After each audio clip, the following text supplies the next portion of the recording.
Hello, it is Heather from The Reading Mama. I promise I'm not going to make Walking Pad videos a thing here, but for right now, that's what's going on. So I've got a little one asleep and I can get this done. And I found out I'm having a medical procedure done on Monday, so I'm doing my Tuesday video now. All kinds of crazy. Anyways, if you're new here, my name is Heather, mom to 8, and I read a lot. I read a lot of YA in middle grade because I pre-read things for my kids. Also, I really enjoy it. I also read a lot of nonfiction, less so these last couple years, and I don't know, I read pretty eclectically, except for horror. So today I'm gonna do my May wrap-up. I have that tells you where my brain is, an April wrap-up. I'm gonna do my April wrap-up. I have a mid-April wrap-up where I talk about several of the books, and I boldly claim that I was in a reading slump. But yeah, no, that slump lasted for a couple days, which if you know me, not reading books for a couple of days, 2 or 3 days, is like a big deal. So in that first video, I talk about Tempest at Annabelle's Lighthouse, Of Mice and Men, War Worlds, Horse and His Boy, Bluebeard's Bride, Spell Shop, Curse and Misty Wayfarer, In the Fields of Grace, The Golden Key, The Beggar Prince. I think that's all. So yeah, I'm looking at my little journal here. If you want to know about those, go to those videos. I also talk about 84 Charing Cross Road and Animal Farm. So after that, what picked me back up is I reread my favorite book from last year, which is Saints and Monsters by Ellen McGinty. And I know I've talked about this in a lot of videos because it deserves to be talked about. It is so wonderful.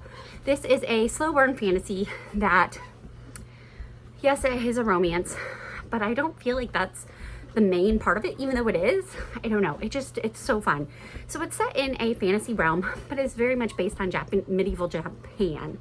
Ellen McGinty lives in Japan, so that's where she gets all of those nods. Sorry, I was just walking a lot faster. So anyways, I really love that you follow the main character, who is the Princess Mira. And Mira has blue hair, which is a sign that she has a crippling disease that is carried on through her bloodline. She is the second sister, and her sister is set to take the queendom for herself by offering herself to the dragons. And that if the dragons accept, there's like an oath, a bond between them, and it brings magic to their land. Well, something befalls her sister very early on in the book, and Mira goes in and has to try to right all this. Along the lines, she befriends a dragon, and the story ensues from there. I really loved so much of it. There are some really great, not like fight scenes like you would get like in a Mistborn or Red Rising or something like that, but there are some really good fight scenes that are just sweet and wonderful. And it's not a sweet and wonderful kind of, it's not a sweet, innocent book. There's a lot that's going on, but it's perfectly clean. I'm just describing this really bad, but I do love it. Absolutely love it. I love the story of the sea dragons, and I love the story of the family and Ezo, and I hope she is writing a sequel. It looks like there is going to be a sequel with other characters. So I'm looking forward to that. And I'm looking forward to reading Ellen's other book that's out right now. It's sitting on the shelf right there, like staring at me, like, read me. But one of my favorite books from last year. So that was a good read. Then I read The Forgotten Names by Mario Escobar. Go in the other one, please. Go. I read The Forgotten Names by Mario Escobar, and I did this half audio, half physical book. I picked this up, I think, on like a whim. At like a Walmart or something, I don't know, sometime. It's my second Mario Escobar book, and I absolutely loved it. I just love his writing. I know that it's written in translation because he is from Spain, but his books are just phenomenal. I'm looking forward to reading another one. So this follows a group of social workers who are trying to help get the Jewish children saved from, what is it called? Sorry, I don't do well with French words. Venezuela, which is why I really appreciated the audiobook. But that is a camp where they've rounded up all of the non-national Jewish people there in France at that time, in that area, in Lyon, I believe. And it took all of them, and you get a little bit of Klaus Barbie, who's known as the Butcher of Lyon, and it tells some from his point of view, some from the social workers. They want to rescue as many Jewish people as they can. Their time limit before they're sent to the concentration camps is limited, and they're working on saving the children. That's the forgotten names. They end up rescuing 108 children, and it tells just a beautiful story, heartbreaking story, especially for a mother, because the parents had to basically give up their rights. Not basically, they literally had to give up their rights to their children in order for them to be rescued. And that's a horrifying decision to make, that my children may face certain death, most likely certain death, right, at the concentration camp, or give them up and never see them again, never know what happens to them, never know if they go somewhere safe. Oh, it was heart-wrenching, because it tells the story from the social worker's perspective, sometimes from the mother's perspective, sometimes the children, and every now and then you get a little bit of Klaus Barbie. Phenomenally written. Absolutely highly recommend. Then, I'll pop it up here. I read the Red Queen series by Victoria Aveyard. I know it's the precursor to Powerless, and I've seen all of the controversy that's going on in social media, and so I wanted to read Red Queen, because I've only read Powerless series, and I didn't even finish that series. It was interesting, fun, not amazing, I read Red Queen and I really loved it. There's a few caveats. There's a couple of relationships that I don't agree with. There's a few spicy moments. But the storyline was phenomenal, much better than I think than Powerless. There's this one person on Instagram, Kim something or other, I'll tag her below if I can, is doing a comparison of Powerless, Red Queen, and Hunger Games right now, and it is phenomenal. But Red Queen was far superior, and it is very, very interestingly close to Powerless. That's all I'm gonna say there. But I read the whole series. Well, I didn't read the short stories. I read the 4 main books. I was a little disappointed in the ending, so I read 1 chapter from the short stories. But overall, I really enjoyed the plot of it and the characters.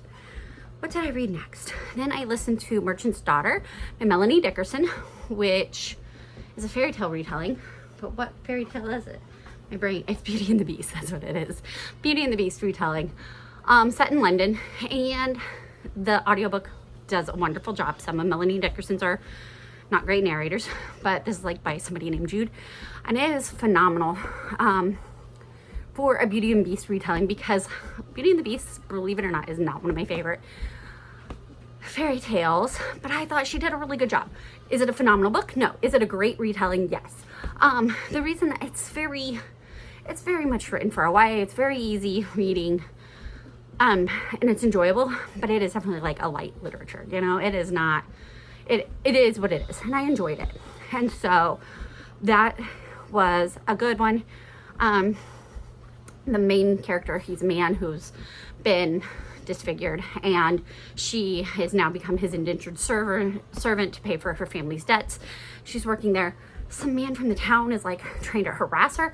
There were a couple of intense, I wouldn't give it to my young teenagers, because it talks about men trying to take her forcefully.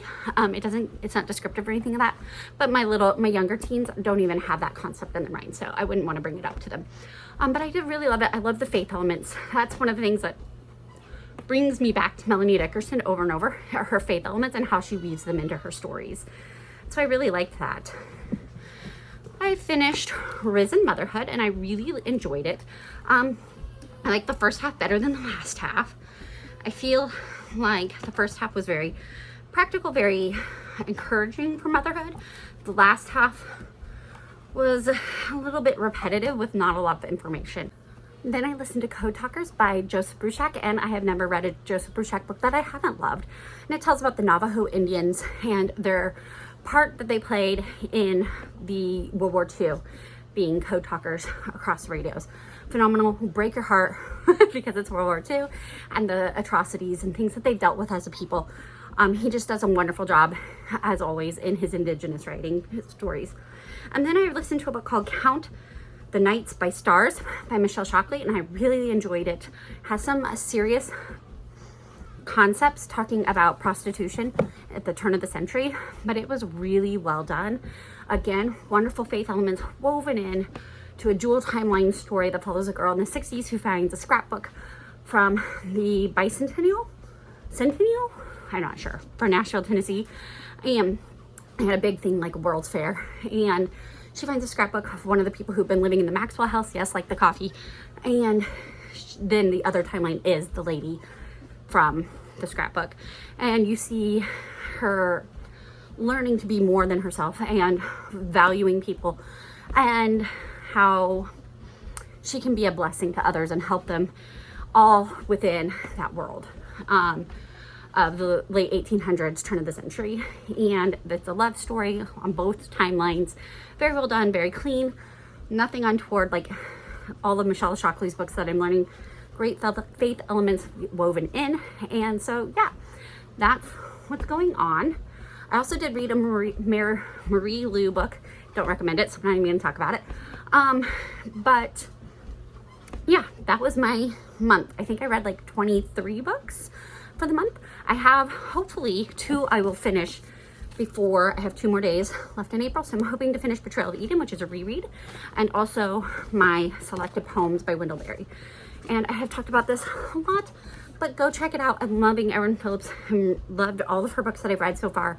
This is a Count of Monte Cristo retelling in a dark fantasy academia kind of setting. This one is a little more YA.